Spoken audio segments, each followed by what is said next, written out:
Ladies and gentlemen, the following segment of the podcast is presented exclusively by Hillsdale College. For over 175 years, four purposes have defined Hillsdale's mission: learning, character, faith, and freedom. Thank you for listening, and my sincere appreciation to our brothers and sisters at Hillsdale for their great sponsorship. He's here. He's here. Now, broadcasting from the underground command post, deep in the bowels of a hidden bunker, somewhere under the brick and steel of a nondescript building, we've once again made contact with our leader, Mark Levin. Hello, America. Mark Levin. Our number is 877-381-3811, 877-381-3811. I'm glad you're here. And you'll have more knowledge when you leave this program tonight than anybody else.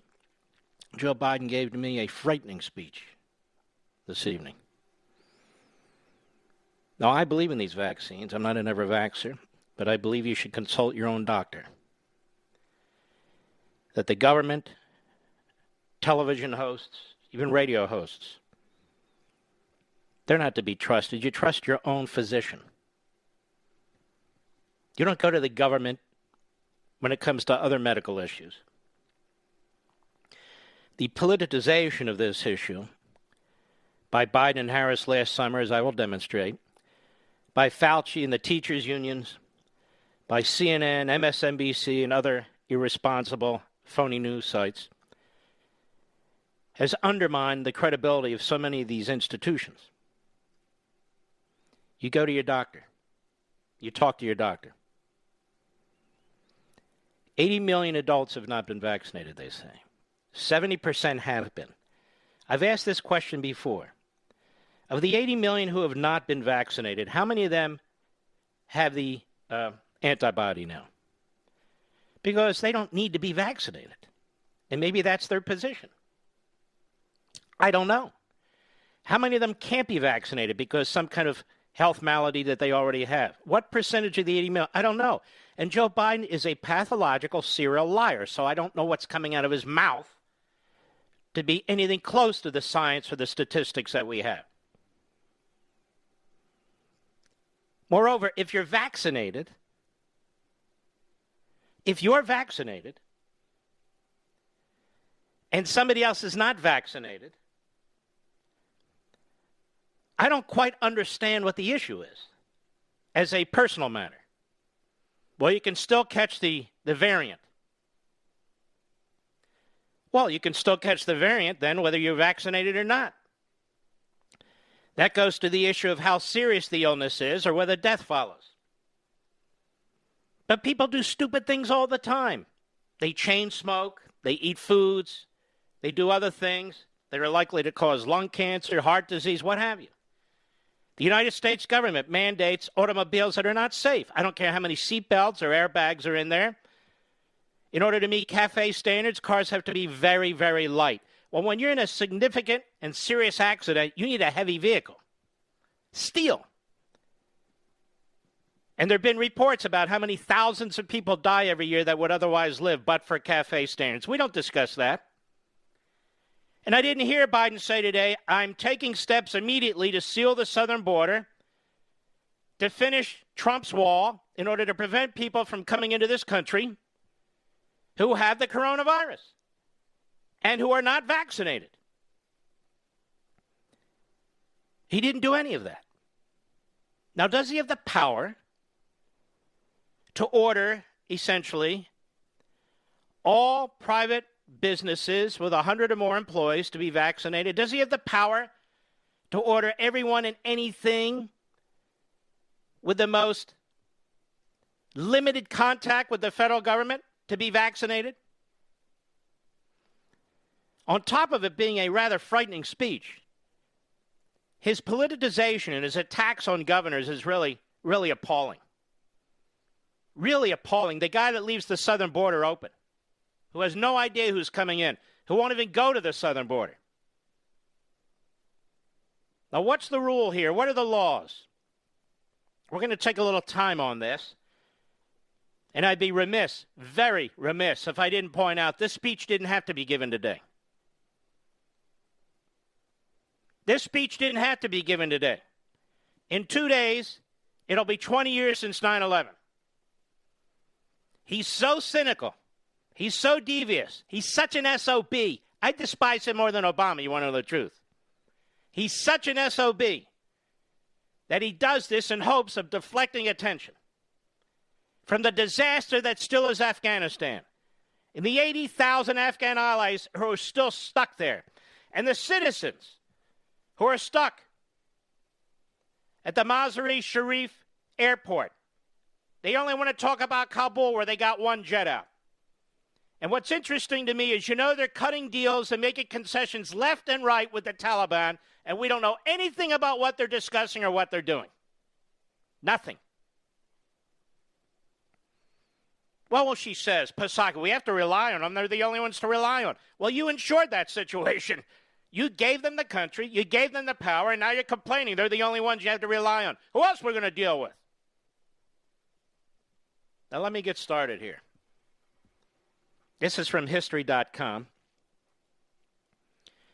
In 1901, a deadly smallpox epidemic tore through the Northeast, prompting the Boston and Cambridge boards of health to order the vaccination of all residents. But some refused to get the shot, claiming the vaccine order violated their personal liberties under the Constitution. One of those holdouts, a Swedish-born pastor named Henning Jacobson, took his anti-vaccine crusade, this is how they wrote it, all the way to the U.S. Supreme Court. The nation's top justices issued a landmark 1905 ruling that legitimized the government's authority to reasonably, quote-unquote, underscore, infringe upon personal freedoms during a public health crisis by issuing a fine to those who refuse to vaccinate. A fine. If it's reasonable. In 1901, the city of Boston registered 1,596 confirmed cases of smallpox, a highly contagious, fever-inducing illness infamous to cause a severe rash on the face, arms, often left survivors scarred for life. In Boston alone, 270 people died from smallpox during the extended 01 to 03 outbreak. That's why public health officials in Boston and neighboring Cambridge issued their compulsory vaccination orders, hoping to reach the 90% vaccination rate required for herd immunity.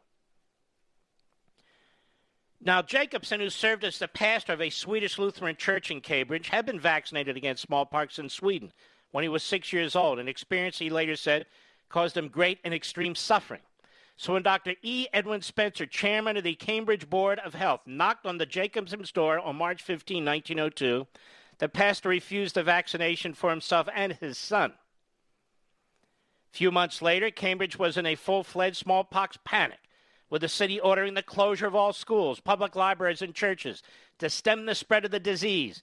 Police officers accompanied health officials like Spencer, went door-to-door vaccinating as many as 100 people a day. But while the Cambridge vaccine order was compulsory, it wasn't a forced vaccination.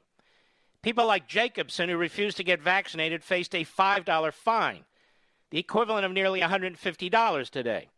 On July 17, 1902, Dr. Spencer issued a criminal complaint against Jacobson and other anti-vaccine activists to collect the $5 fine. Now, of course, Biden's gone further than this.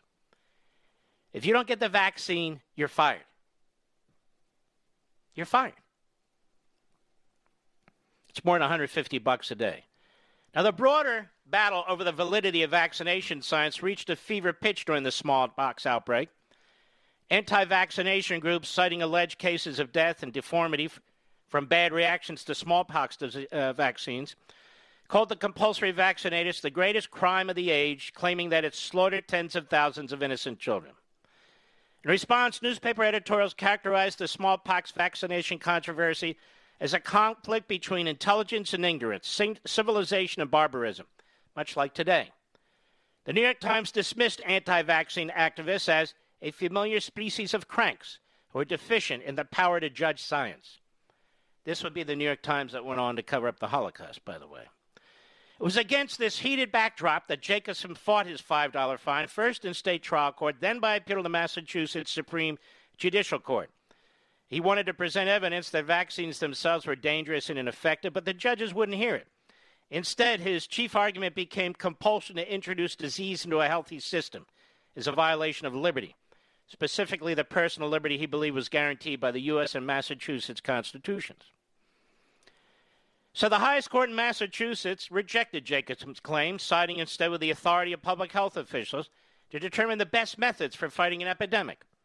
Not ready to give up, Jacobson appealed to his case to the U.S. Supreme Court in 1905, where he was accompanied by officers of the Massachusetts Anti-Compulsory Vaccination Association. It's a famous case. In the case known as Jacobson versus Massachusetts, Jacobson's lawyers argued that the Cambridge vaccination order was a violation of their 14th Amendment rights, which forbade the state from depriving any person of life, liberty, or property without due process of law.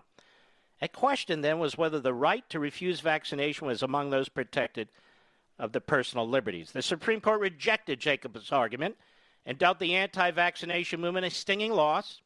Writing for the majority, Justice John Marshall Harlan acknowledged the fundamental importance of personal freedom, but also recognized that rights of the individual in respect of his liberty may at times, under the pressure of great dangers, be subjected to such restraint to be enforced by reasonable regulations as the safety of the general public may demand. This decision established what became known as the reasonableness test. The government had the authority to pass laws that restricted individual liberty if those restrictions, including the punishment for violating them, were found by the court to be a reasonable means for achieving a public good. Bottom line, there had to be some kind of real and substantial connection between the law itself and legitimate purposes. Now, the Jacobson decision provided a powerful, controversial precedent for the extent of government authority in the early 20th century. In 1922, the Supreme Court heard another vaccination case, this time concerning a Texas student named Rosalind Zucht, who was barred from attending public school because her parents refused to have her vaccinated.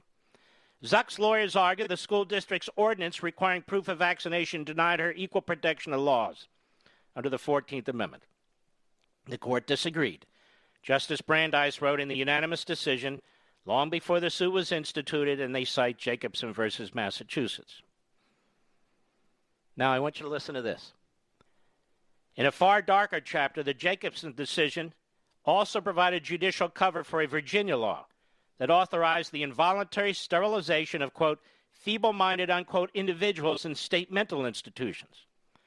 In the 1920s, eugenics enjoyed wide support in scientific and medical circles, and the Supreme Court justices were not immune. In the infamous 1927 case Buck versus Bell, the Supreme Court accepted the questionable facts, so-called, presented in the lower court cases that a young Virginia woman named Carrie Bell hailed from a long line of mental defectives whose offspring were a burden on the public welfare. Oliver Wendell Holmes wrote a chilling opinion, Holmes that is, the principle that sustains compulsory vaccination is broad enough to cover cutting the fallopian tubes in this case. Now, the Buck decision opened the floodgates, and by 1930, a total of 24 states had passed involuntary sterilization laws, and around 60,000 women were ultimately sterilized under these statutes, sanctified by the Supreme Court. Buck versus Bell is the most extreme and barbaric example of the Supreme Court justifying a law in the name of public health. And then they write, a lot changed since 1905, including the ways in which the court decides if certain laws and statutes violated individuals' constitutional rights. Now, I want to pick it up from here because I have a hard break, but please stick with me because there's more information here that's relevant. I'll be right back. Mark Levin.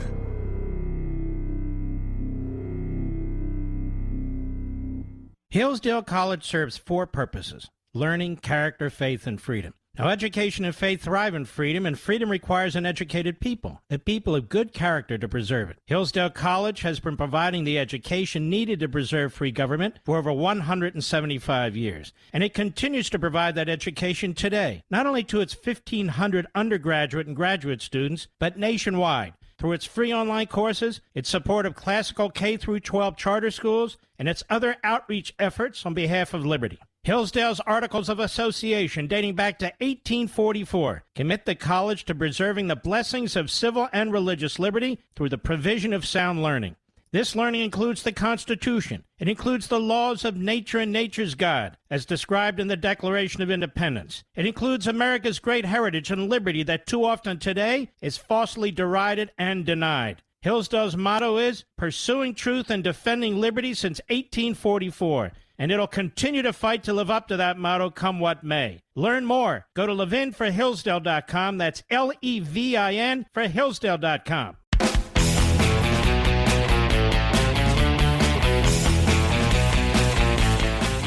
So Justice Oliver Wendell Holmes, appointed by a Republican, but nonetheless a so-called progressive, he writes in the decision of Buck versus Bell, the principle that sustains compulsory vaccination is broad enough to cover cutting the fallopian tubes. 3 generations of imbeciles are enough. And Buck opened the floodgates. By 1930, a total of 24 states were involved in involuntary sterilization. This is why some people fear the power of God. Mark, that would never happen again. Folks, that was in the 1920s and 30s. At the beginning of the COVID-19 pandemic, as states issued lockdown orders that closed businesses and prohibited large gatherings, several judges justified those restrictions based on Jacobson versus Massachusetts, since it was the most recent decision explicitly addressing state powers during a disease epidemic, even if it was 115 years old.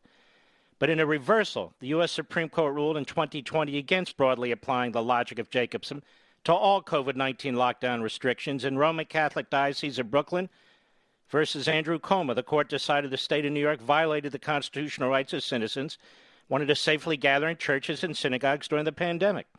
The reasoning was the lockdown laws barred religious gatherings altogether, while still allowing secular business to operate at limited capacity.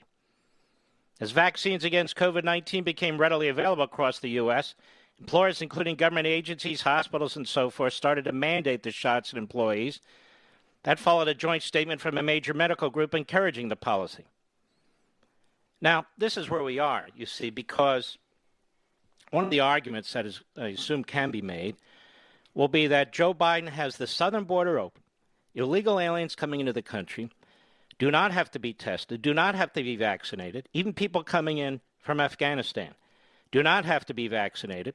So people are coming into the country, potentially spreading the virus, while Joe Biden is putting the arm on private businesses and so forth. Then the question is going to be if he actually has the statutory authority. He's using an OSHA regulation. He doesn't have a straight-up statute. He's using an OSHA regulation. So there are a lot of questions that will be raised. The problem is we have a lot of result-oriented justices and judges below them. That's the problem. But this is a closer question than one might think. And it is a matter that you do need to concern yourself, given that the federal government did, in fact, as did the states, take extreme measures to abuse power during the course of this. I'll be back.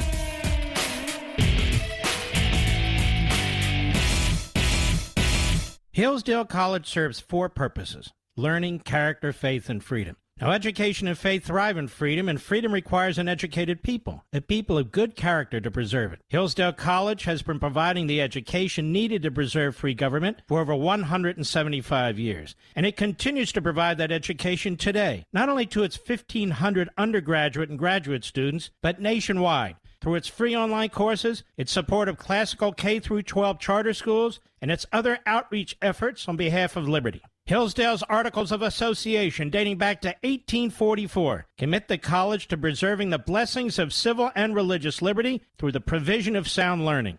This learning includes the Constitution. It includes the laws of nature and nature's God, as described in the Declaration of Independence. It includes America's great heritage and liberty that too often today is falsely derided and denied. Hillsdale's motto is pursuing truth and defending liberty since 1844. And it'll continue to fight to live up to that motto come what may. Learn more. Go to ləvɪn4hillsdale.com. That's Levin for Hillsdale.com.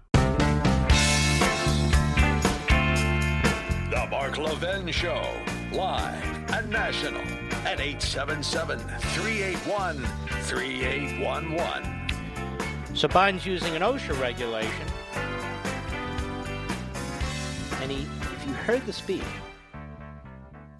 he sounded like a fascist the way he was talking. Lashing out against governors he fears, lashing out against 80 million Americans, trying to turn American against American. I'm telling you, it's the same American Marxism model. This man has been in Washington half a century. He'll say anything and do anything, from segregation to anything else. And I'll prove it to you. Here's Biden, September 17, 2020, when he was running for president against Donald Trump. Cut 27, go. By his own admission, he continued to lie about COVID-19. He doubled down on the catastrophic mistakes that he's made. And perhaps, worst of all, he made clear that he still doesn't have a plan to bring us out of this crisis. He even said, and I quote, "A lot of people think that masks are not good, undercutting the easiest, most effective means we have for reducing the spread of this disease." I would call all the governors to the White House and say, and because there's a question, I think it can be answered in the positive, a question whether I can mandate over state lines that every single state has to comply. Our legal team thinks I can do that based upon the degree to which there's a crisis in those states and how bad things are for the country. And if we don't do it, what happens? But I would make the case. I'd make the case why it's necessary. I'd have the scientists to lay out in detail why. And I would go to every governor, and I'd go to governors relating to Republican and Democratic governors, and I'd say, we have to have this national mandate. We must do it. The National Science Foundation is coordinating with the CDC and other agencies. They indicate that the first group of people that should get the vaccine, if and when it is available, are people at the greatest risk. And that includes everything from nursing homes to people with serious pre-existing conditions that would cause people to be in real trouble. A lot of those people happen to be black and brown, And so it would be based Let's stop there. So I want black and brown people to understand that for the most part, this is aimed at you. Just want people to understand that. Now, the media won't report this. But most of the people he's talking, not all obviously, but most of the people he's talking about are black and brown people who are very hesitant to take these vaccines. And the media won't tell you that. So I'm telling you that. Go ahead. The degree of exposure would go first, though, I would argue, but I have a scientific board lay it out for me. It would go first, as laid out for me today, to first responders, doctors, and nurses, the people who we're most needed to have available to deal with our crises, health as well as physical crises in our communities. Mm-hmm. Well, I didn't hear him say that he doesn't trust the vaccines there, Mr. Producer, in Cut 27. That said, let's listen to Cut 28, and he did say that, as a matter of fact, that I don't trust Trump on vaccines, is what he says during the course of this also. So he planted that seed. Now, Cut 28, go. Do you trust that in the situation where we're in now, that the public health experts and the scientists will get the last word on the efficacy of a vaccine? If past is prologue, that they will not. They'll be muzzled. They'll be suppressed. They will be sidelined because he's looking at an election coming up in less than 60 days, and he's grasping for whatever he can get to pretend that he has been a leader on this issue when he is not. So let's just say there's a vaccine that is approved and even distributed before the election. Would you get it? Well, I think that's going to be an issue for all of us. I will say that I would not trust Donald Trump, and it would have to be a credible source of information that talks about the efficacy and the reliability of whatever he's talking about. I will not take his word for it. Isn't this amazing? They campaign against the vaccines if it's during the Trump presidency. And yet these are the vaccines that were developed during the Trump presidency. Now they want to mandate them. He has no plan for fighting the virus or the Delta variant. His plan is to control the American people. That's the plan. The plan is mandate. That's the plan. Now here he is, December 2020, and talking again about mandating vaccines. Cut 7, go. No, I don't think it should be mandatory. I wouldn't demand it be mandatory, but I would do everything in my power. Just like Okay, that's it. You see how he lies all the time? This is why nobody trusts this fool. I don't think it should be mandatory. I don't trust Trump on vaccines. She says I won't take Trump's word for it. And now they're insisting that people take it, and they're exercising extraordinary power. Even though over 70% of the population for whom it is safe to take the vaccine have taken the vaccine, they're using extraordinary power to try and force the number to go up. To try to force the number to go up. And on July 4th, rather than celebrating the founding, because we know that's all about white supremacy, Joe Biden made a big thing of that day was to celebrate how they were destroying the pandemic. Cut 29, go. The 4th of July is a day of special celebration, for we are emerging from the darkness of years, a year of pandemic and isolation, a year of pain, fear, and heartbreaking loss. Just think back to where this nation was a year ago. Think back to where you were a year ago. And think about how far we've come. From silent streets. No, we didn't have silent streets. We had your supporters rioting and burning buildings down. Don't you remember, Joe? Go ahead. Lined with people waving American flags.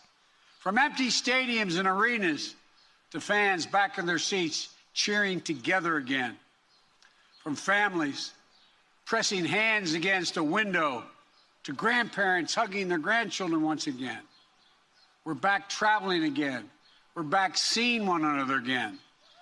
Businesses are opening and hiring again. We're seeing record job creation and record economic growth. The best in 4 decades, and I might add, the best in the world. Today, all across this nation, we can say with confidence, America is coming back together. 245 years ago, we declared our independence from a distant king. Today, we are closer than ever to declaring our independence from a deadly virus. That's not to say the battle against COVID-19 is over. We've got a lot more work to do. But just as our declaration in 1776 was a call to action, not a reason for complacency or a claim of victory, it was a call to action. The same is true today. All right, you get the point. He's a buffoon. He's a liar. He's a street thug politician. I told you this many times, turning American against America. Now, those who aren't vaccinated are the enemy. They're killing everybody. The governors who don't agree with him are killing people too. He basically said this today. Mr. Wide Open Borders, illegal aliens with this virus and God knows what other disease are coming across the border, 2.5 million or so by the time it's the end of his first year in office. Not a word about it. Nothing. Not a word about it. Not a word. Now, I know this virus is serious. I got vaccinated as soon as I could. My family did as well. It's because I talked to my doctor. I was never afraid of the Trump vaccines. I never created skepticism about any vaccines. I raised questions about the idiotic arguments this administration had been making, undermining their own claims. The imbecilic nature of what's come out of Fauci's mouth and Collins's mouth and all the rest of them. The CDC that wants to regulate guns and wants to regulate landlords and tenants. No reason to distrust them, is there, ladies and gentlemen? We all know, we've all witnessed, not just this virus, but out-of-control government at the local and state levels. We've watched out-of-control government in the last 8 months at the federal level. We've watched out-of-control government in our school boards. We've watched certain special interests who get special privileges, including the teachers' unions. But follow the science, ladies and gentlemen. No, follow your doctor. Because too many quacks work in this administration and too many quacks are on TV quacking away. We don't need to be told about vaccines. We understand what a vaccine is. If you'd listen to Joe Biden and Kamala Harris and their mouthpieces in the media, and I don't remember any broadcast groups or anything else condemning any damn one of them. If you'd listened to them, you would never have taken the vaccine. Now they insist that you take the Trump vaccines.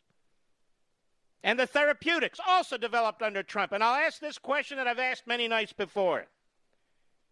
Where are the new vaccines? Where are the new therapeutics? We're spending trillions and trillions and trillions more. Why aren't they developing other cutting-edge medicines and treatments? Trump had it done in 9 months. This guy's getting into the 9th month of his presidency. And his answer? What's his answer? I'm going to throw people out of work, especially minorities. I'm going to throw them out of work if they don't do what I say. While they're massively expanding the welfare state, food stamps, free college, 12 weeks, family leave, on and on and on. If you're if you're not vaccinated, for a variety of reasons, you're the new enemy of the people. Now, is Biden going to get away with this? He knows full well that in this mix we're talking about an awful lot of minorities. He knows that. He doesn't say it. The media won't say it. I'm saying it. You can be pro-vaccine and anti-tyranny. That's me. And this guy uses every opportunity to advance the cause of the iron fist in the police state, not just with vaccines. He wants to add 80,000 employees to the Internal Revenue Service to hunt you down and audit you. He violates our immigration laws. The border's wide open. He violated the Supreme Court decision telling the CDC to go ahead, regulate private property rights. This man is a terror. He's evil.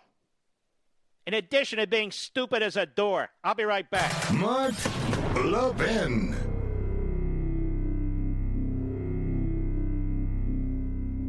Hillsdale College serves 4 purposes: learning, character, faith, and freedom. Now, education and faith thrive in freedom, and freedom requires an educated people, a people of good character to preserve it. Hillsdale College has been providing the education needed to preserve free government for over 175 years, and it continues to provide that education today, not only to its 1,500 undergraduate and graduate students, but nationwide, through its free online courses, its support of classical K-12 charter schools, and its other outreach efforts on behalf of liberty. Hillsdale's Articles of Association, dating back to 1844, commit the college to preserving the blessings of civil and religious liberty through the provision of sound learning. This learning includes the Constitution. It includes the laws of nature and nature's God, as described in the Declaration of Independence. It includes America's great heritage and liberty that too often today is falsely derided and denied. Hillsdale's motto is pursuing truth and defending liberty since 1844. And it'll continue to fight to live up to that motto, come what may. Learn more. Go to levinforhillsdale.com. That's Levin for Hillsdale.com.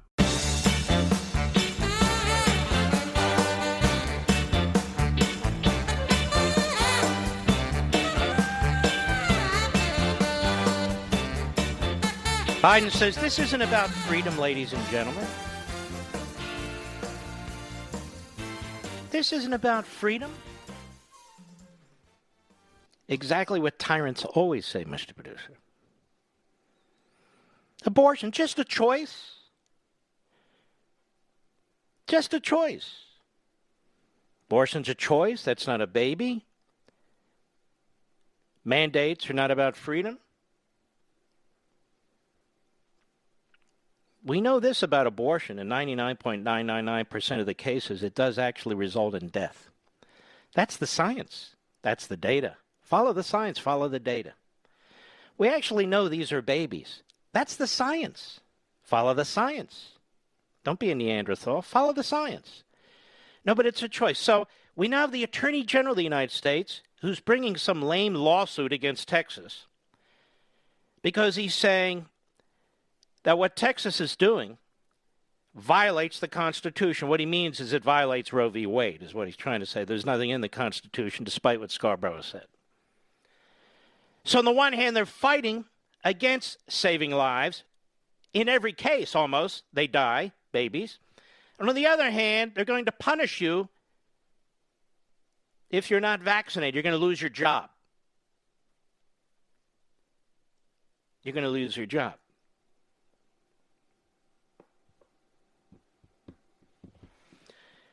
And he announces all this today. His attorney general announces their lawsuit today. What's magical about Thursday? Well, Thursday comes before Friday, and Friday comes before Saturday. And what's Saturday? 20 years since 9/11. So cynical and diabolical is this administration, including the highly politicized Attorney General and Department of Justice, that they're doing everything they can now to focus attention elsewhere. Now we have to fight mandates. And by the way, I noticed, I'm looking at the transcript here that you sent much of this, Mr. He doesn't use the word mandates. Have you noticed that? Requirements. Jesse Waters was terrific on the 5 today, by the way. He pointed this out, among other things. I thought he did a great job. Gutfeld, terrific. Dana Perino, terrific. The judge, terrific. Geraldo was Geraldo. And I want to give kudos, a shout-out to Judge Janine on the 5-2, which I was watching prior to this show. She actually had the guts and the smarts to use the word Marxism. I paraphrase that this is more of the Marxism that this administration and the Democrat Party are involved in. Something to that effect. It caught my ear, and that's what it is. I'll be right back.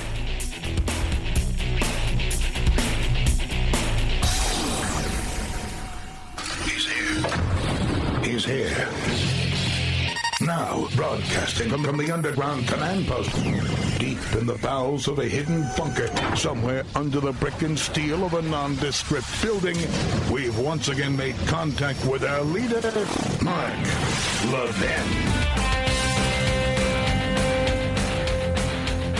Hello, America. Mark Levin. Our number, 877-381-3811, 877-381-3811. Let's just do basic math. If 70% of the nation, Mr. Producer, in America, of those who can be vaccinated have been vaccinated, I suspect that a serious, significant, maybe, percentage of the remaining 30% may have natural immunity, right? They may now have the antibodies. Why won't they tell us what percentage of that 30% have the antibodies? Because my point is this. Whether it's through natural immunity or the vaccines, I suspect the number, if you added the people who've been vaccinated with the number of people who now have natural immunity, is likely, I don't know, they won't tell us, over 80%, over 85%? It's got to be in that ballpark, doesn't it, Rich? I mean, I'm welcome to be educated about this. If somebody knows the information. But it's certainly not mentioned by Biden. It's certainly not mentioned by the media. What percentage of that 30% has natural immunity? It's not zero. It's not zero. And of course, people argue, top doctors, including from Johns Hopkins, argue that natural immunity is better than the vaccine. So is he now also ordering people who have had the COVID virus, who have natural immunity as a result of it,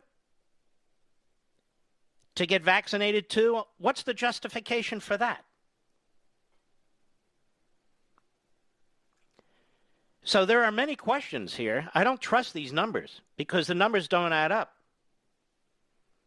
He's talking about the number of people who have been vaccinated. Okay, I'm asking how many people have natural immunity? He doesn't mention that. He spoke for 25, 30 minutes. He didn't mention that. And I have another question. If you knew an individual from whom you seek advice, who's been in the federal government for decades, just like you, Biden,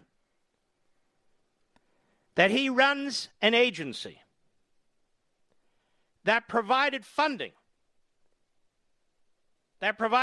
for gain-of-function research, that is, taking a virus and making it even a bigger killer virus, how is it that that individual isn't fired? How is it that that individual continues to be a top advisor? How is it that an individual continues to be a major draw, claim to have authority on CNN and MSNBC, with the New York Times, with the Washington Post? These bombshell documents that were released by The Intercept, which is a left-wing site. We talked about this. Joseph Wolfson at Fox points it out. Allegations are fueling that Dr. Fauci lied to Congress over whether or not the U.S. government funded gain-of-function research. How come Roger Stone was trashed and others are trashed, being accused of lying to Congress? How is it that people who lie to Congress, like Fauci, not held accountable, they're celebrated? Because he denied during his testimony at Capitol Hill that the National Institutes of Health funded any gain-of-function research in Wuhan, but The Intercept published a story exposing several hundred pages of documents that revealed the U.S. government pumped $3.1 million into American health organization Eco Alliance to back bat coronavirus research, the Wuhan Institute of Virology, and that almost $600,000 of the federal money was partially used by that institute, run by the Communist Chinese, to find and alter bat coronaviruses that could jump to humans and infect them. You know how much coverage that received on CNN, MSNBC, ABC, CBS, and NBC through Tuesday and Wednesday? According to Grabian transcripts, zero, Mr. Producer. Zero.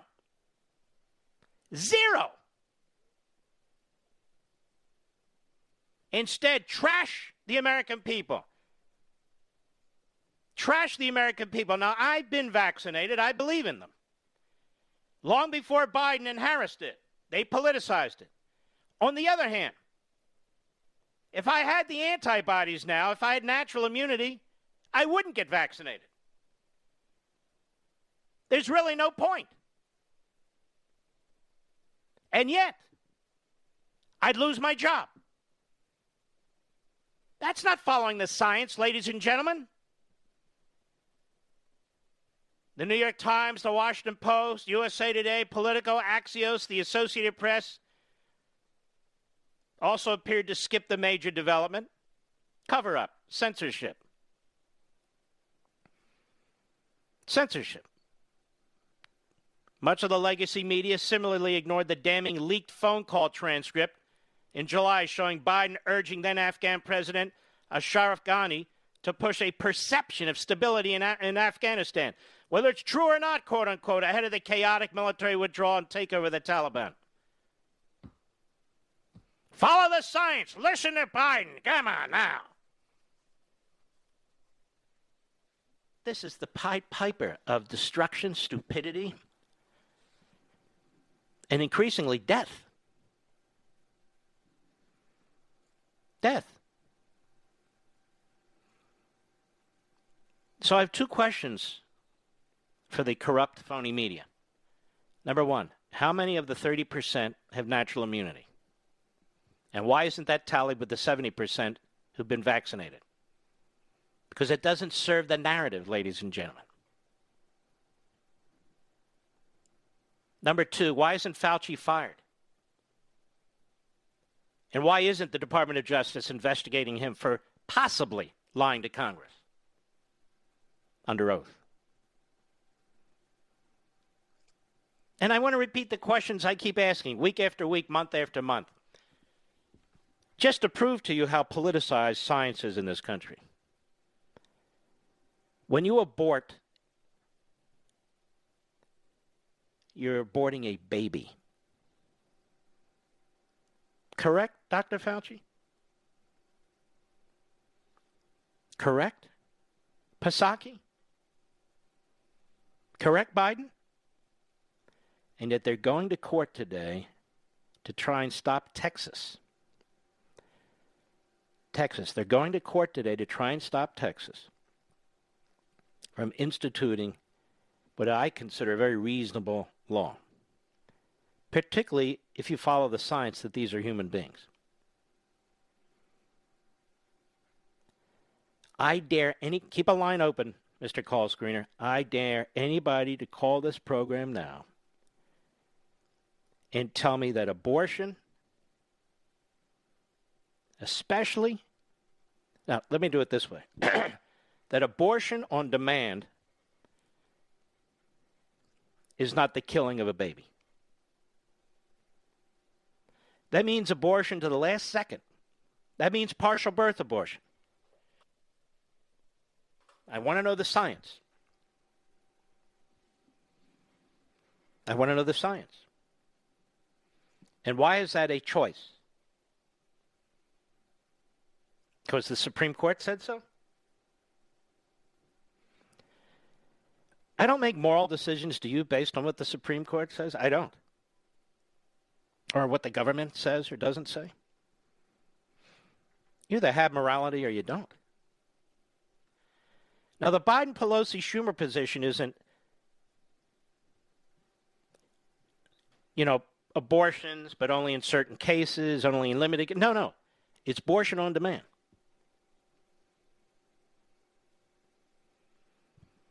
What do you think of that? What's the science say? So as I just said in the first hour, on one hand, they're going to court to demand abortion on demand in the state of Texas for any reason. On the other hand, the same governor is attacked by the same administration because he will not mandate vaccinations. And Biden said another lie today. There's so many it's hard to keep track. He talked about these governors who oppose vaccines. There's not a single governor in the country that opposes vaccines, including DeSantis and Abbott. That is a flat-out, grotesque lie that comes out of this mouth endlessly. Biden's mouth. Endlessly. The media are covering up for Fauci. The media are covering up the incongruity in the science, the arguments about abortion versus the virus. The media have no curiosity about this 30% who haven't been vaccinated. None.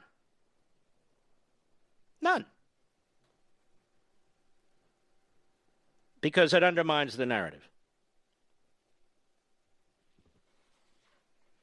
Meantime, they don't want to talk about Afghanistan either, because it undermines their man and their agenda. All the talk about a plane in Kabul was allowed to leave. Right. What about the planes that are stuck? What about the planes that are stuck in Mazar-e-Sharif, the charter flights that can't get out, blocked by the Taliban? And I'm going to tell you something. Mark my words on this. This administration is selling out to the Taliban. They will do whatever they have to do in order to make it look like they're actually making progress with this terrorist regime. They're celebrating the release of one jet. They wouldn't even acknowledge the existence 24 or 36 hours ago. But the satellites picked it up. Then they couldn't deny it. And then they said, yes, we're working with the Taliban. Who else are we going to work with? Right, because you gave them the country. Okay, great. But they don't want to talk about the other flights, the other jets, at all. They don't want to talk about the American citizens at all. They don't want to talk about 80,000 or so Afghans who helped us who are stuck there at all. They're very unhappy with the lack of gender diversity among the terrorists, 4 of whom came out of Guantanamo, thanks to Barack Milhouse, Benito Obama, who are running the country. And by the way, Obama puts out a video supporting Newsom. Harris is out in California supporting Newsom. Biden's going to shuffle his way out there and support Newsom. Really, ladies and gentlemen? That's supposed to help? Obama's responsible for these 4 terrorists who are leading now the government, the regime. Otherwise, they'd still be in Guantanamo Bay. Biden's responsible for the Taliban takeover and all the hell that's come with that. Otherwise, we'd still have that country neutralized. And one other point, because there's a lot to unravel here. Notice this, America. Whatever is happening, whatever threat exists, it's your fault. It's your fault. There's racism everywhere. It's your fault. There's climate change. That's because of you and the way you live. The virus, 80 million of you. It's your fault. It's not your government's fault. Maybe it's nature. Maybe it's another No. It's your fault. As the circle of liberty around every single one of you is tightening and tightening and tightening. As your right to vote is evaporating if they pass this law right before your eyes while they're claiming it expands the right to vote. Because this is what they do. I'll be right back. Mark Levin.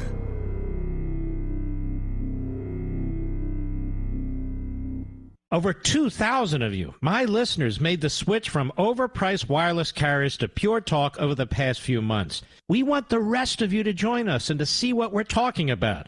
If you're with AT&T and Verizon or T-Mobile, your family could save over $800 a year just by switching to Pure Talk. You get great coverage, you can keep your phone and your number, and you'll save a fortune. Pure Talk is the top-rated wireless company by Consumer Affairs with the absolute best consumer service team based right here in America. Does that sound good? Well, it gets better. Right now, get unlimited talk, text, and 6 gigs of data, just $30 a month. And if you go over on data, they don't charge you for it. They don't care. Go to puretalkusa.com and enter promo code Levin Podcast. Again, puretalkusa.com, promo code Levin, Levin Podcast. And when you do, you'll save 50% off your first month. That's puretalkusa.com, promo code Levin Podcast. Pure Talk USA, simply smarter wireless.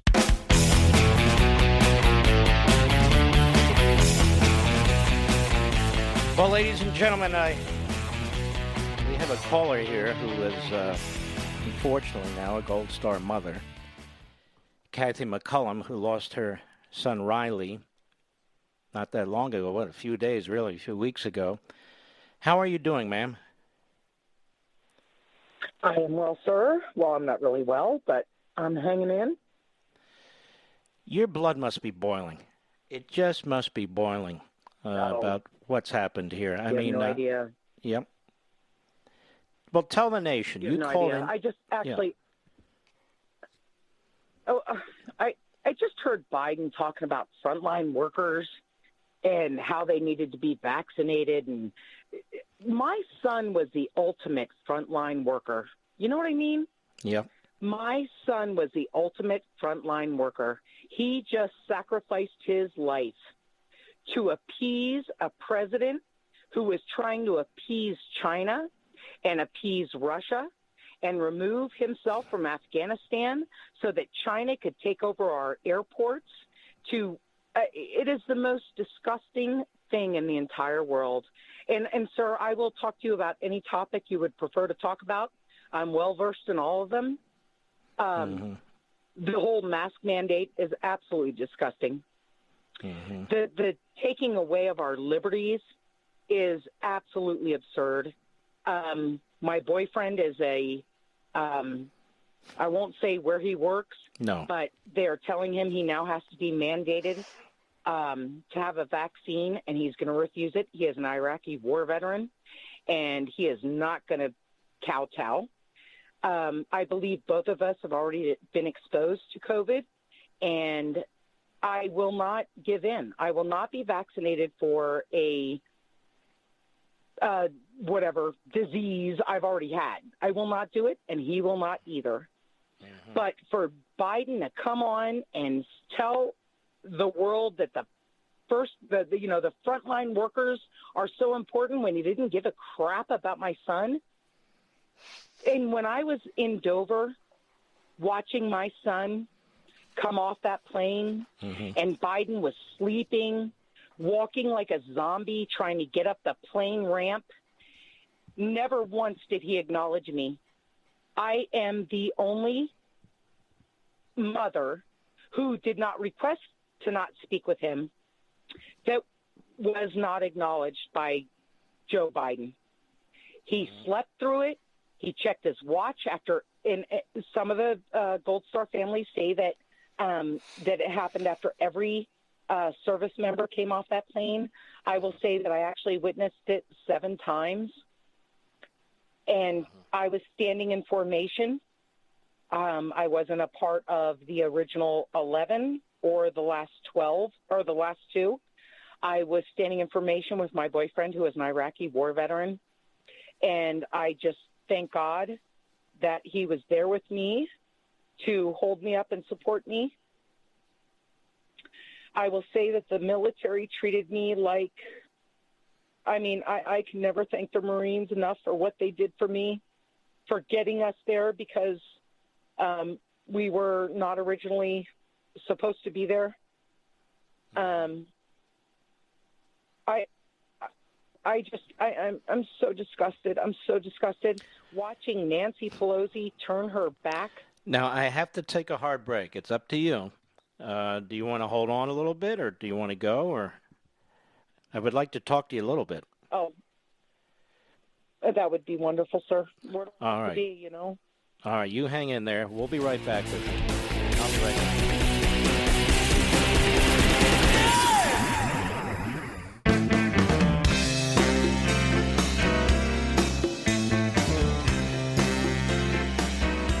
Within the thunder on the right. Call in now, 877-381-3811. Well, Kathy McCullum is on the line. Her son, Riley McCullum, was murdered. One of the 13 beautiful heroes, Americans, in this, I don't know what to say, ma'am. Would you let me do something for you? Yep, absolutely. Okay. There are millions of people listening right now. And we all want to reach out to you. And we're all tearing up. And we can't imagine what this is like. Well, some can, but most of us can't. And so, in honor of your son and the other 12 who passed away, I want to play something. Go ahead, Mr. Producer. While the storm clouds gather far across the sea, let us swear allegiance to a land that's free. Let us all be grateful so fair, as we raise our voices in a solemn prayer.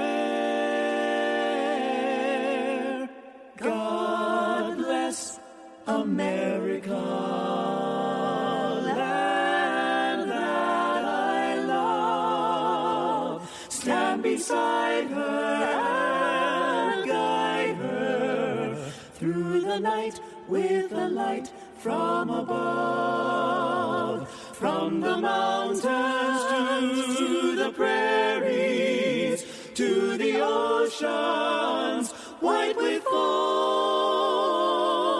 God bless America, my home, sweet home. God bless America, my home, sweet home. Ms. McCullum, I just want you to know that the patriots in this country weep for you and your family. And if there's ever anything I can do for you, anything, I want you to leave your phone number with Mr. Call Screener, and you'll let me know, okay? Yeah, absolutely. Absolutely. The reason I had to call in is because I think that Biden whitewashing all of this and sacrificing my son to cover for his ineptitude and his, he's bought out. He's bought out by everybody. And it makes me sick that my son just died. So, and I've said it before, for a photo op, he wanted September 11th to be his big moment, and all it turned out to be was a debacle. And he allowed my son to die. He didn't have any of the correct military in place to funnel in people correctly. He allowed terrorists to walk up on my son, set off a bomb, and kill my son. And for every Democrat,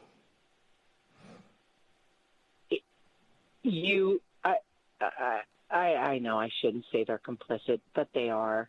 They the media. You have a right to say whatever you want. Dementia-ridden. Thank you, sir. I mean, they knew he was dementia-ridden. They knew he couldn't lead our country. They knew that they had everybody in place they wanted to implement all of their bull crap freaking green agenda, the feckless CIA, the feckless FBI, all the people who are embedded in the deep state. It is absolutely disgusting. And my son died so that these people could have power. They diminished our president. President Trump is the most incredible president we have ever had. Wasn't around for Lincoln or Washington, but, loved Reagan.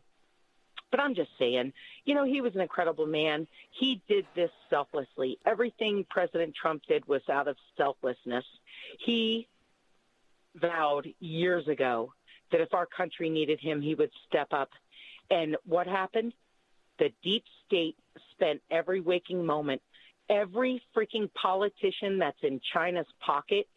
We can talk about Feinstein. She may have been a unknowing whatever she was, 26 years with a freaking Chinese chauffeur. Swalwell having sex with a Chinese whatever she was. You're really up on all this stuff. Sir, I know every aspect of everything that has gone on in this government in the last 6 years. I can tell you everything. And we all know what's happened. We know who's bought out. We know that Pelosi's husband has ties to China. We even know that Mitch McConnell has ties to China. We know that we are allowing Chinese students to come into our universities and steal our intellectual property. It has become so disgusting, sir, that I cannot even take it anymore. The ineptitude, the allowing our borders to become open. I live in Montrose, Colorado, sir. I walk into a grocery store, to Target, to Walmart, and the only thing I see is illegals with their little EBT cards getting free groceries. They were shipped up here. They had free airfare. I can't get free airfare. I don't get free food. I don't get free housing. But every illegal, not one of them speaks English. They've got their EBT cards, and they're freaking getting free groceries on my dime. I have worked since I was 14 years old, usually 2 to 3 jobs at a time. I owned 4 businesses simultaneously, and I am now being treated like a second-class citizen because I'm a Republican. And it is the most deplorable, disgusting thing I've ever seen in my life. Let me ask you a question. And then we'll have to part. My question is this. Your last conversation with Riley, when was that and what was discussed, if you're able to say? Oh, absolutely. So on February 14th, let me preface all this real quick.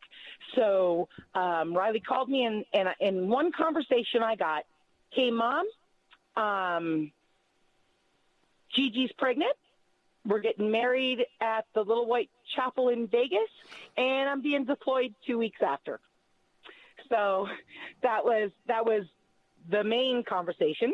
And then I said to him, well, my boyfriend, who is a 10-year Army veteran, was in Iraq, March 03, first wave over. Bobby said, hey, we're going to the wedding. So we went to the wedding, and it was just me and Gigi and Riley and Bobby. And my bucket list was to get in my convertible and drive down the strip.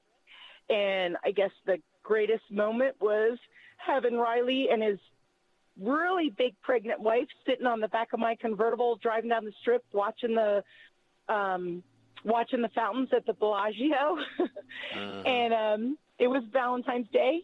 And we talked about his service and the fact that most people probably don't know, my son had a genius IQ. He was a brilliant man, could have done anything he wanted to do, but he wanted to be a Marine sniper. And so instead of taking a different path, he chose to be a Marine sniper. And I will say that I think the brotherhood that he was involved in may have been the happiest time of his life.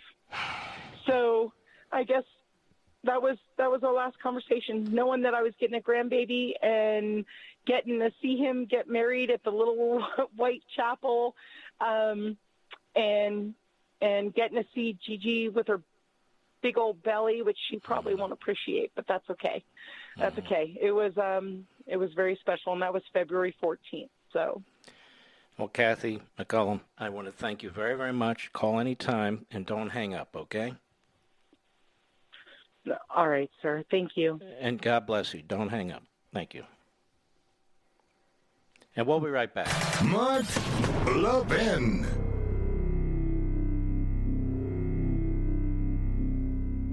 Over 2,000 of you, my listeners, made the switch from overpriced wireless carriers to Pure Talk over the past few months. We want the rest of you to join us and to see what we're talking about. If you're with AT&T and Verizon or T-Mobile, your family could save over $800 a year just by switching to Pure Talk. You get great coverage, you can keep your phone and your number, and you'll save a fortune. Pure Talk is the top-rated wireless company by Consumer Affairs with the absolute best consumer service team based right here in America. Does that sound good? Well, it gets better. Right now, get unlimited talk, text, and 6 gigs of data, just $30 a month. And if you go over on data, they don't charge you for it. They don't care.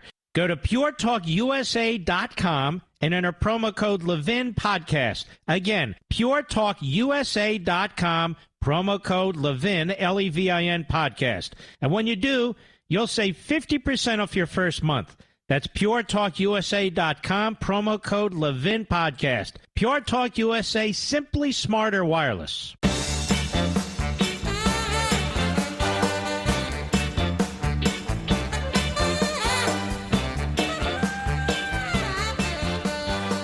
I'm going to do something a little bit unusual for me.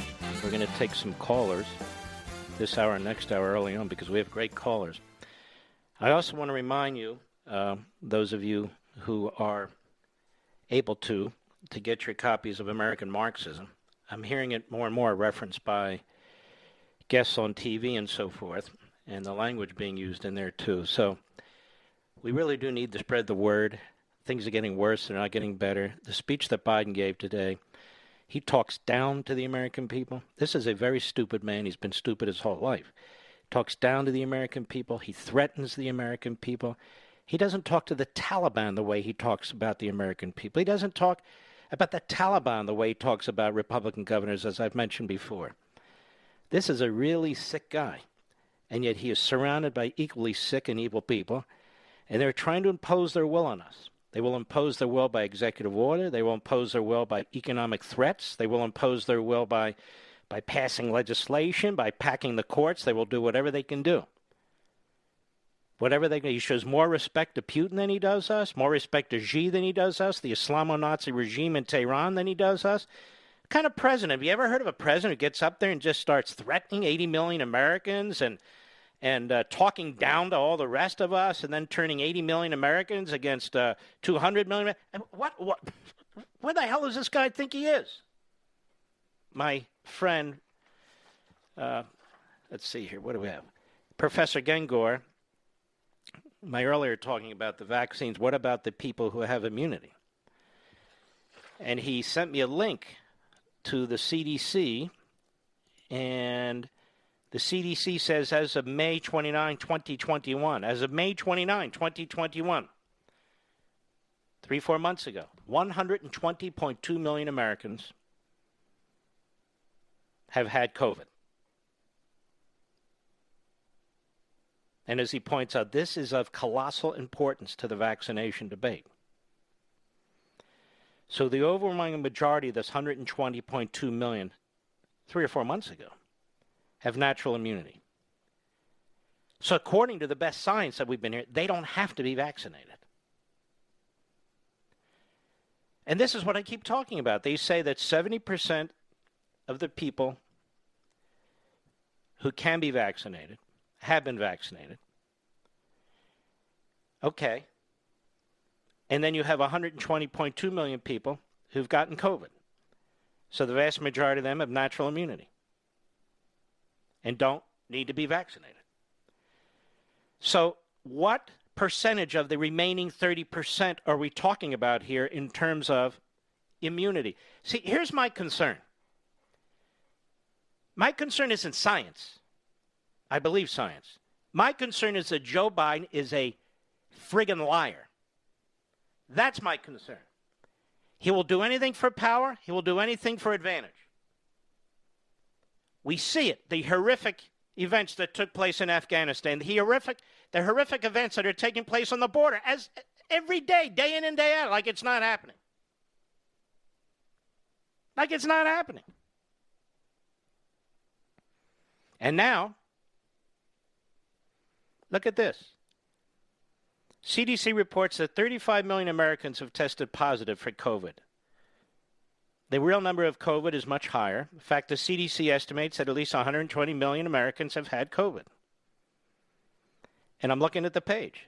You can dig it up yourself. So exactly what number are we talking about here? Exactly what are we talking about here? I don't know. I don't know. Do you know? And on the same page I'm looking at CDC, estimated number of deaths, 767,000. When Biden took over, it was about 600,000. So Biden is trying to immunize himself. He takes no responsibility. He's blaming the unvaccinated. Now, that is a weird word, unvaccinated. If you've had COVID, you're among the unvaccinated. Are you the enemy too? You have natural immunity. Now, this is according to the CDC, or at least it once was, that you have natural immunity. This is the whole idea of herd immunity. And this virus isn't the first time people have had natural immunity.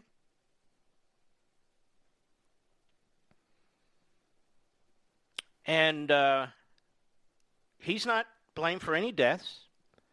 There's no Operation Warp Speed taking place under Biden. He still has Fauci, who, in my view, should be subject to a very serious investigation, if not criminal investigation, in my opinion. And we're throwing out numbers like 70% have been vaccinated, 30% have not, 80 million have not. He's calling it the unvaccinated deaths and illnesses that are occurring now. But there's many people who have natural immunity that haven't been vaccinated. This is what I mean. He and his people just keep lying.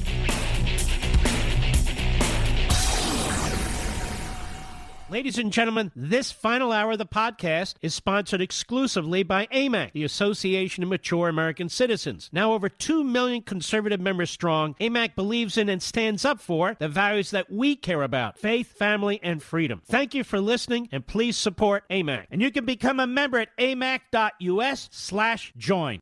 He's here. He's here.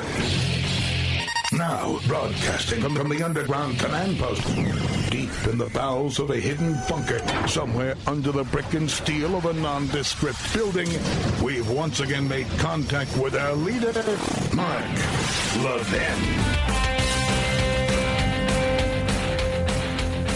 Hello, America. Mark Levin here. Our number, 877-381-3811, 877-381-3811. So Professor Paul Kendor, a friend of mine, no slouch when it comes to IQ. He writes the following. So according to the CDC itself, an estimated 120 million Americans have been infected with COVID. Then there are another 200 million plus who've been vaccinated. Many of those infected were pressured into getting vaccinated anyway. Still, add up those numbers, and there's surely close to 300 million Americans with natural immunity or artificial immunity out of 330 million. And many of the 330 million are children, babies. So the natural immunity question is crucial, and yet the feds aren't even discussing it. Well, this is my point as well. When you throw around the unvaccinated, Joe Biden is assuming that people out there will be as stupid as he is and say, hey, yeah, these 80 million unvaccinated. You say, wait a minute, I've got immunity. Nah, but you're not vaccinated. Don't you get it? I am vaccinated. But that has nothing to do with anything. I wonder if Salon, what was that putz's name? Zachary something or other, Mr. Producer? Pizzarelli? Pepperoni? What was his name? Anyway, he's a mental midget. Zachary over there at Salon, speaking of left-wing kook sites. I wonder if Zachary is going to write articles about this, what it means to be unvaccinated, and that Joe Biden first was opposed to the Trump vaccinations. Now he can't get enough of them. Or Kamala Harris, same thing. He'd rather write about the poor souls who've been in talk radio who've passed away. This is how sick these bastards are. This is, by the way, how's Tom Nichols' book doing, Mr. Producer? I think it's dead.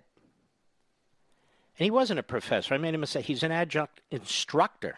He's an instructor? Oh, must be highly qualified.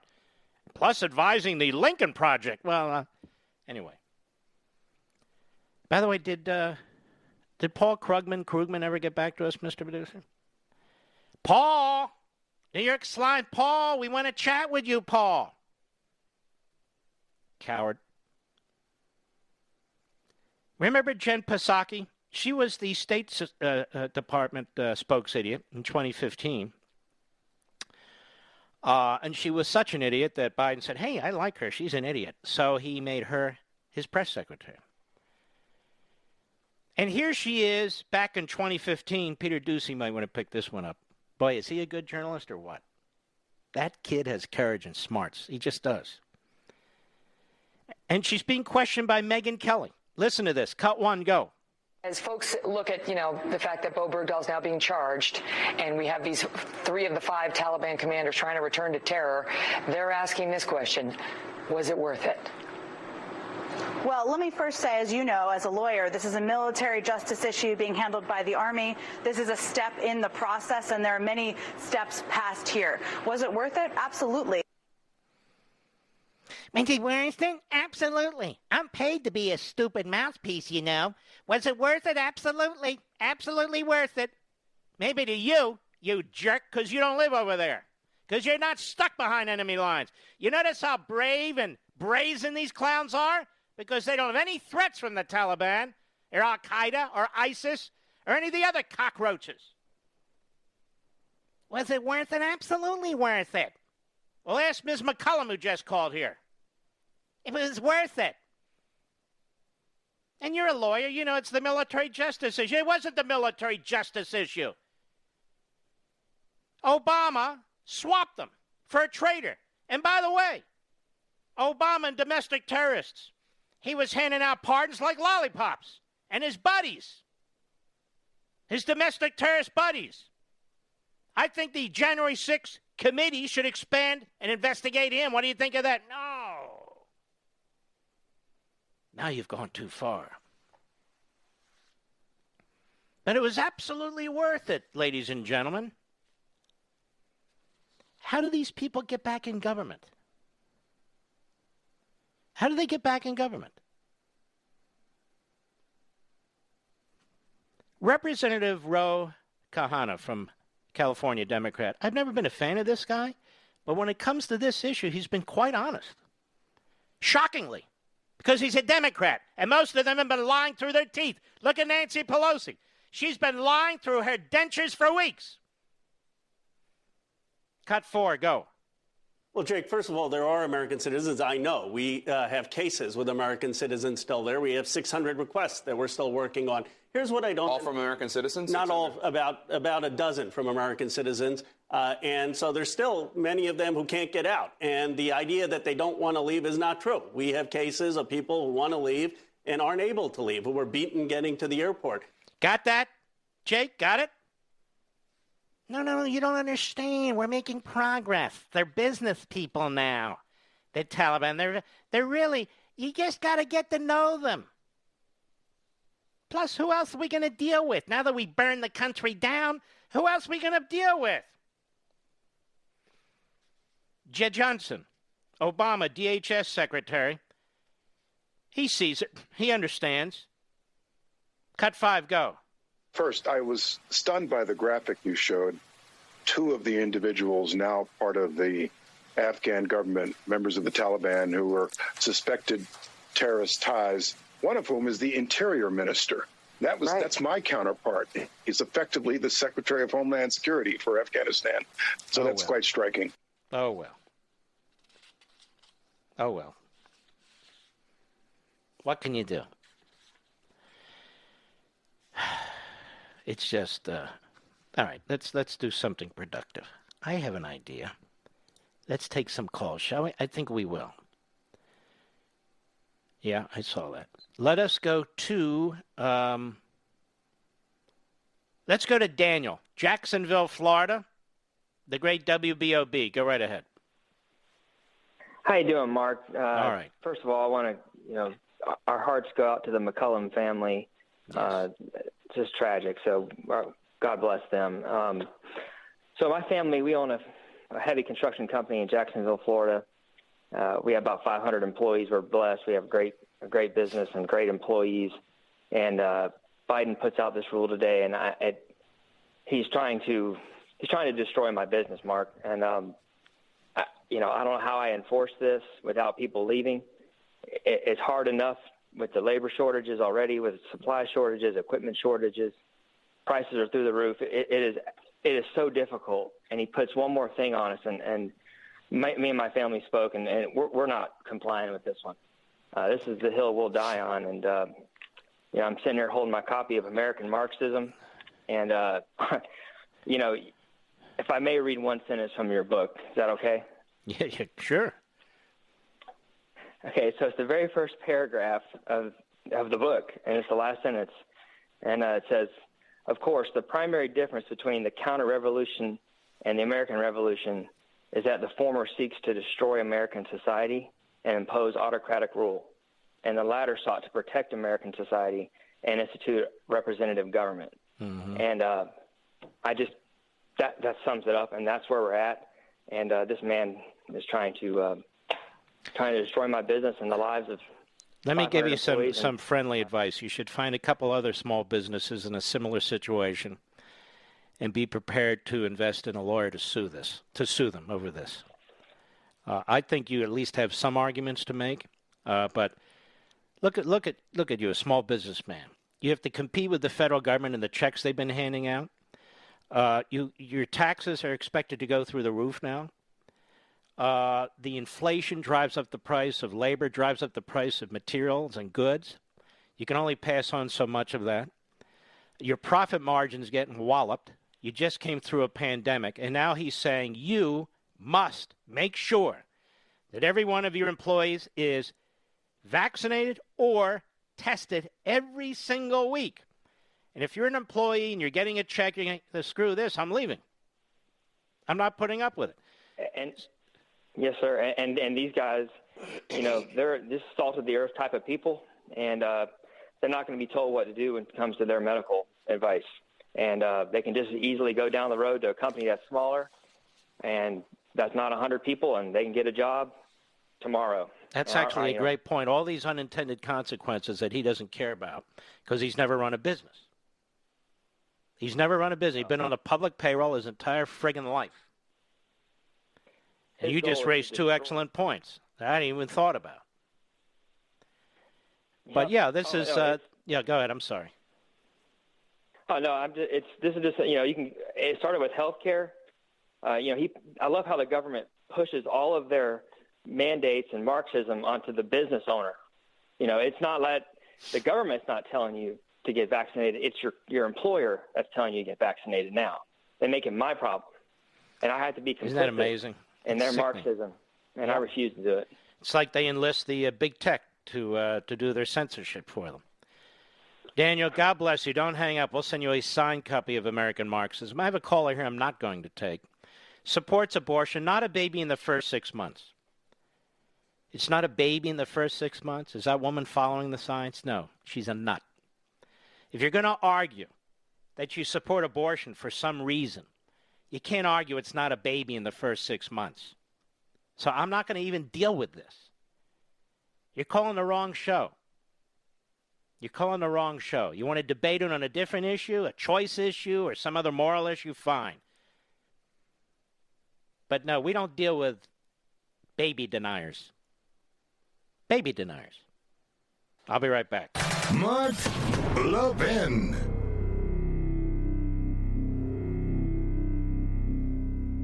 AMAC, the Association of Mature American Citizens, is one of the fastest-growing organizations in America, now over 2 million conservative members strong, and I'm one of them. AMAC believes in and stands up for the values that we constitutional conservatives care about. More than talk, AMAC fights. A full-time presence in Washington, AMAC pushes back against reckless spending, disasters like Medicare for All, and the expanding reach of the federal government. And beyond advocacy, joining AMAC gives you access to a wealth of benefits and discounts, including special member-only rates on car insurance, travel discounts, cell phone plans, and a hell of a lot more. And if that's not enough, you'll get AMAC's bi-monthly magazine, full of insightful articles on issues that matter to most of us, we conservatives. As I said, I'm an AMAC member, and you should be too. Join today at amac.us. That's AMAC.us.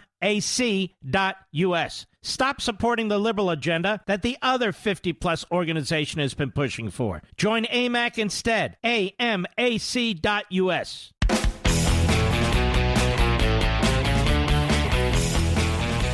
Let me show you how bad this is.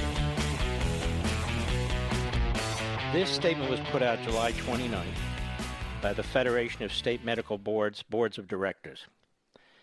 Quote, physicians who generate and spread COVID-19 vaccine misinformation or disinformation are risking disciplinary action by state medical boards, including the suspension or revocation of their medical license.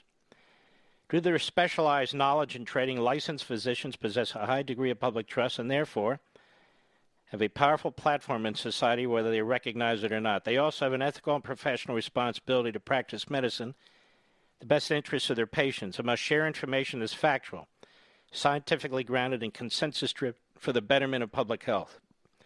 Spreading inaccurate COVID-19 vaccine information contradicts that responsibility, threatens to further erode public trust in the medical profession, and puts all patients at risk. In other words, if you don't go along with the Biden administration's line, they will threaten your medical license. Now, you would expect the Federation of State Medical Boards. Why don't we try and get one of these guys on here, Mr. Producer? Let's see here. Let me hold on one second. That was signed by Warren Newton, M.D., President and CEO, American Board of Family Medicine, Richard C. Barron, M.D., President and CEO, American Board of Internal Medicine, David G. Nichols, M.D., President and CEO, American Board of Pediatrics. See if you can get one of them to come on the show. I want to discuss the unvaccinated with them. And what exactly do they mean by this? Who are they talking about? Not tomorrow, but we can try and bring them on Monday. Tomorrow's show, of course, we'll be spending some time on 9/11. At 7:30 Eastern Time, we'll have our dear friend Deborah Burlingame on the program. As you know, her brother was murdered on Flight 77 out of Reagan National. It was horrific. She's a lawyer. She's brilliant. I've gotten to know her, and so we'll be having Deborah on as well as our anniversary program. We'll be getting into some other issues as well. I don't know how you can ignore Afghanistan, the Taliban, and what's happened 20 years later, and we won't ignore them. And we will talk about these things and more, and as well as your participation. It's a big deal. The NYPD, how they've been attacked and undermined 20 years later. Just shocking. Just appalling. So you want to be here for all 3 hours. No brag, just fact. I think we handle this better than most. And why do I say that?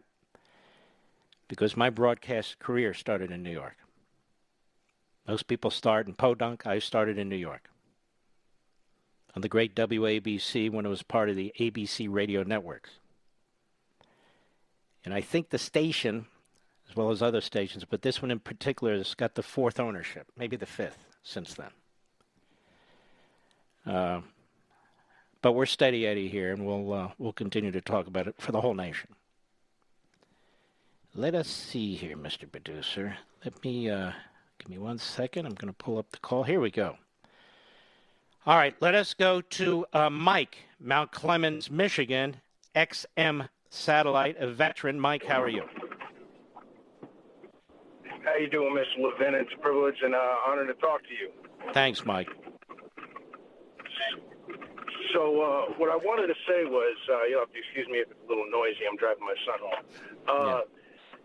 So not only am I a reservist with 18 years of collective service in both the Marine Corps and the Navy, but I also work for the Big Three. Mm-hmm. Okay? I just got hit with a double whammy today because now I got to decide not only between my career in the Navy and my pension, but also the financial well-being of my family through my civilian job. So, and like what you said, I got COVID on orders in June. I recovered from it. Worst thing I had was no smell, no taste. So you had COVID, you have the natural immunity now, and now they're telling you if you don't get the vaccine, you're out, pretty much, right? I'm out. I'm going to be out of the Navy. I'm going to be out of a job at Chrysler unless they do the weekly testing, which I will do. This, ladies and gentlemen, is what Joe Biden is doing to America and hardworking Americans.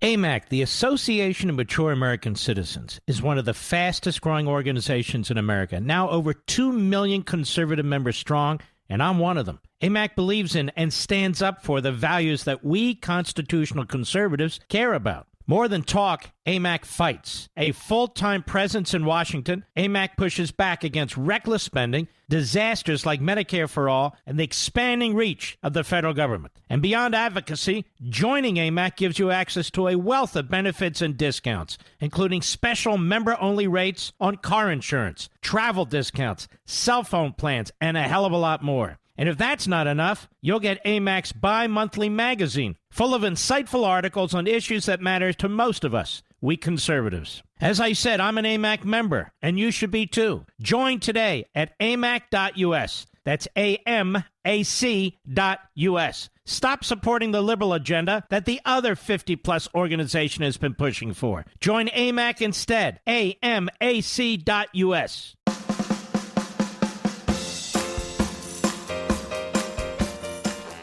Reed Levin, simply the smartest man on radio. And you can call him 877-381-3811. You know, folks, here's the thing. Why is it right-wing or controversial or to be anti-vax or to believe in liberty? You can support vaccinations without supporting tyranny. Why is it controversial or right-wing to use common sense, to demand evidence, and to look at the data and the statistics, even put out by the government? It's not controversial. The demand is that we all line up behind the Democrats, Biden, Schumer, Pelosi, and walk off the edge of the cliff with them. And I refuse to do it. Now, this word unvaccinated is very important to understand. That unvaccinated gobbles up a lot of people who are already immune.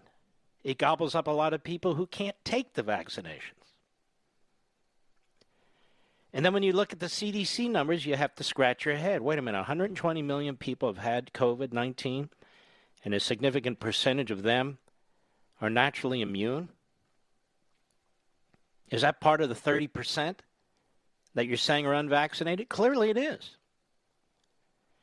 And where do they come up with this 80 million number? And then I saw one press report, 100 million number.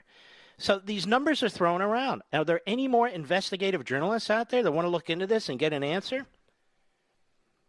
I'm sure Chris Wallace will, Mr. Producer. I mean, he's going to want to dig into this, I would think, wouldn't you? And I say that with enormous respect, of course. He needs to look into this. Or how about Fredo Cuomo? Is he still around? There is no bottom for shame when it comes to CNN and MSNBC. Speaking of which, how about Andrea Mitchell? Wouldn't she want to get to the bottom of this? I would think so. How about Philly Bump over there at the Washington Compost? What's that other guy's name? Jeremy Peters. Hey, Peters, as we like to say. You going to look into this? Why not? Peter Baker. Ooh, some diversity. No, they're not going to look into it. They're just going to push the narrative. They're going to push the agenda. If you disagree with them, you're a denier, you're whatever whatever they want to call you. No, I want to know what makes up that 80 million. I'm going to tell you, in part, there's a lot of people in that 80 million who've gotten COVID and have natural immunity. You know how I know? Because they didn't say it. Now, I'm hoping all the backbenchers in radio will regurgitate this. It's important. Steve, St. Paul, Minnesota, XM Satellite. Steve, how are you, sir? I'm good, Mark. How are you? Okay. You there, Mark? I am here. Yeah, so a couple things. I've got a friend of mine running for governor in Minnesota. His name's Dr. Scott. All right, I don't want to get into that right now because I don't know who's running for what. What did you want to talk about? All I wanted to do is tell you that they're going after his medical license just because he's a threat to the Democrats for no good reason.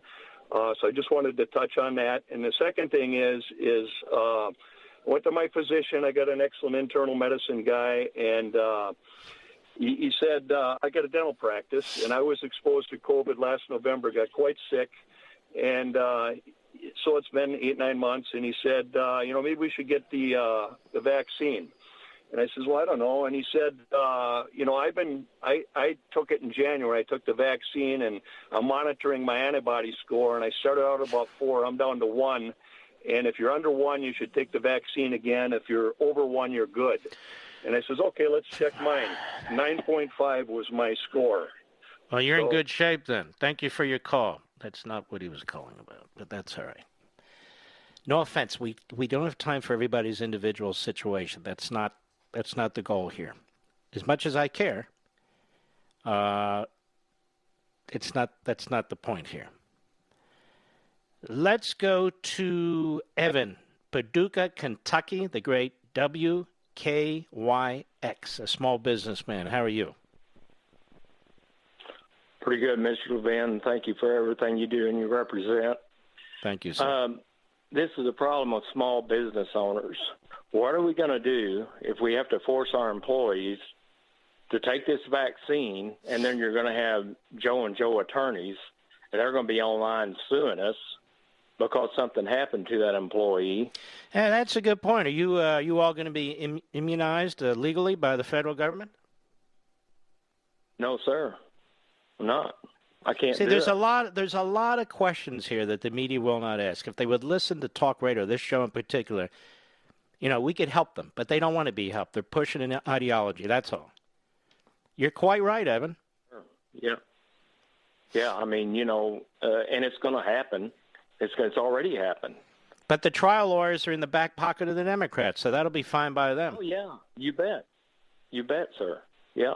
All right, Evan, don't hang up. We'll send you a signed copy of American Marxism. I know it gives you a little relief, but let's go to our friend Lou, Ocala, WSKY. Lou, how are you?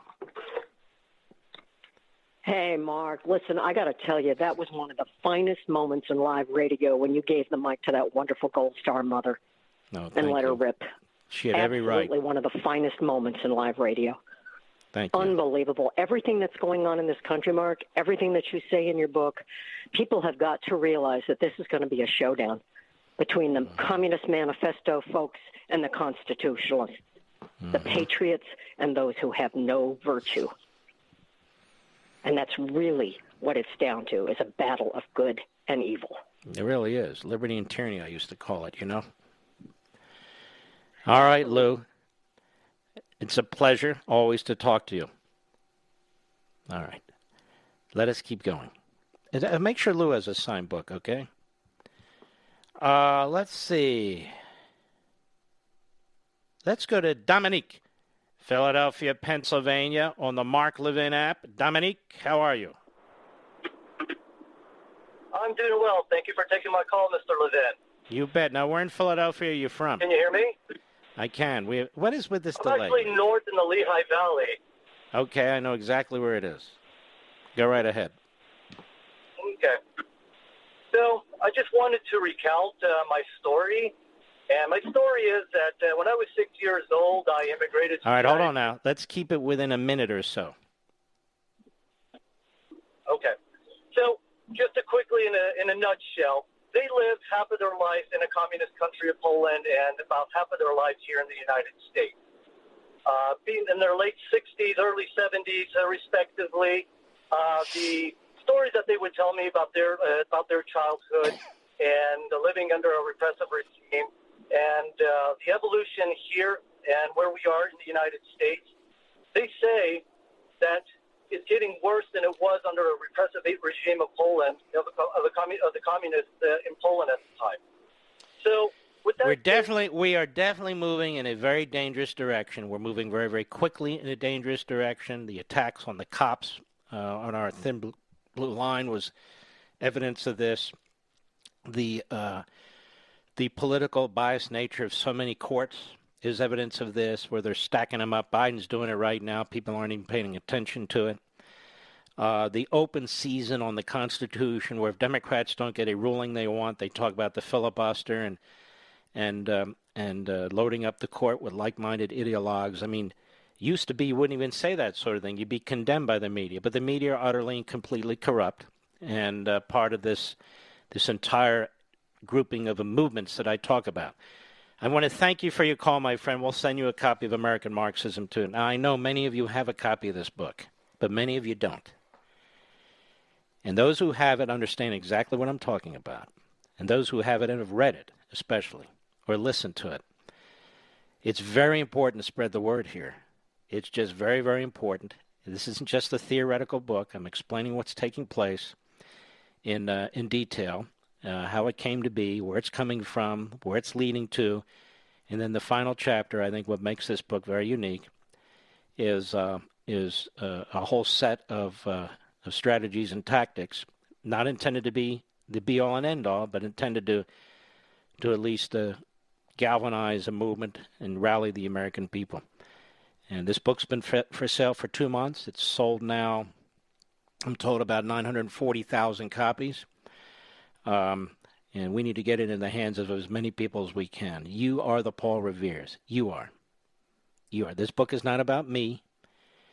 The sycophants, the sort of underground fascistic types and so forth, they're coming up. They're making their little shots. They haven't really read it, but it doesn't really matter. We're going to roll them. They don't matter. They're a joke. I use them as a joke line. But you do matter. You matter. And this book's for you. It's for your family. I'll be right back. Mark Levin.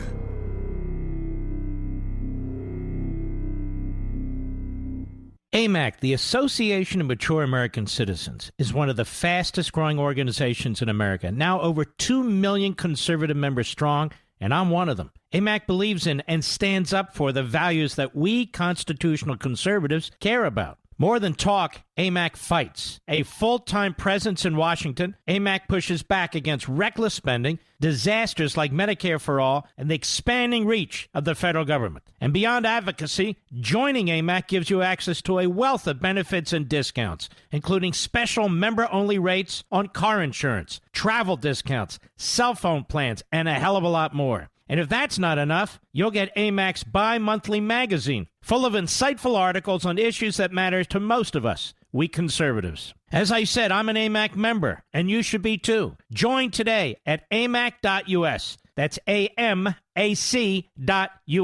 Stop supporting the liberal agenda that the other 50-plus organization has been pushing for. Join AMAC instead. AMAC.us.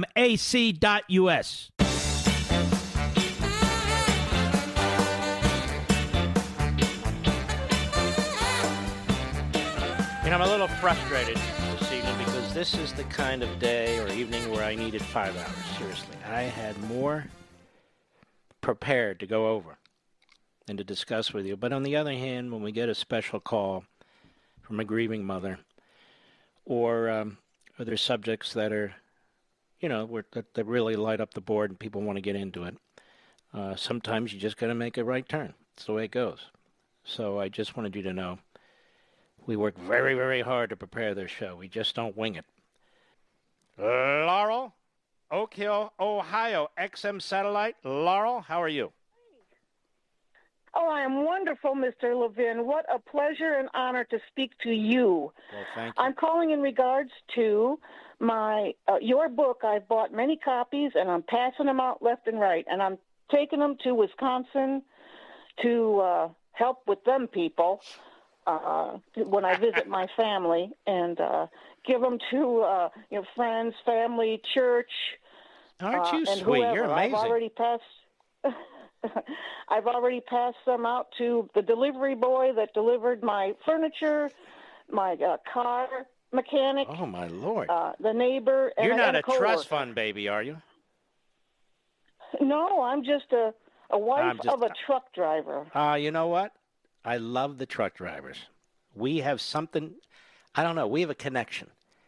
We really do. Because I know without them we starve to death. It's that simple.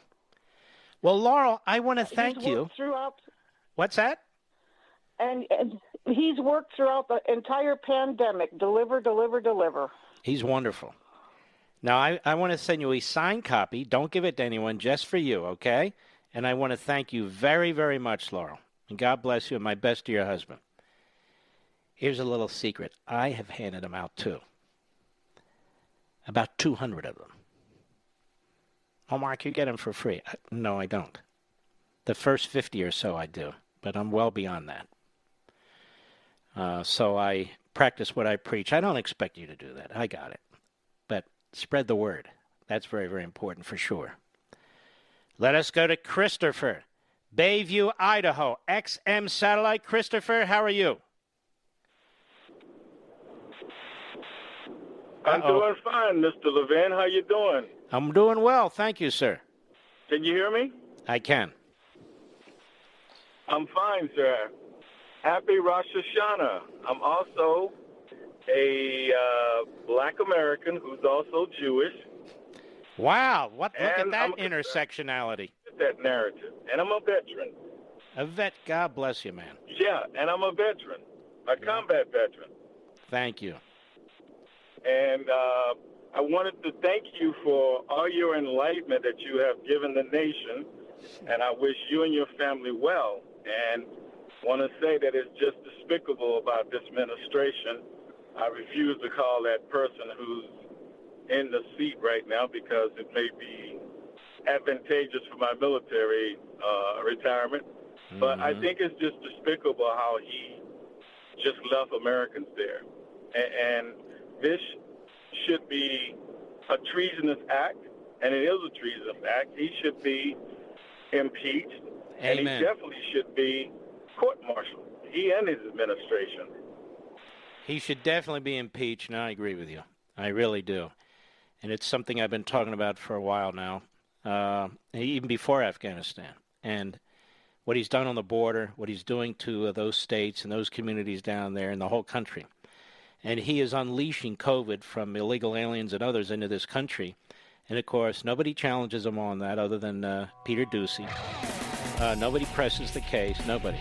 Thank you, my friend. Don't hang up, Christopher. I want to get you a signed copy of American Marxism. Thank you for your service. We salute our armed forces, police officers, firefighters, and emergency personnel, and you, the great patriots of America. We will not roll over, period. I'll see you on Amazon. God bless.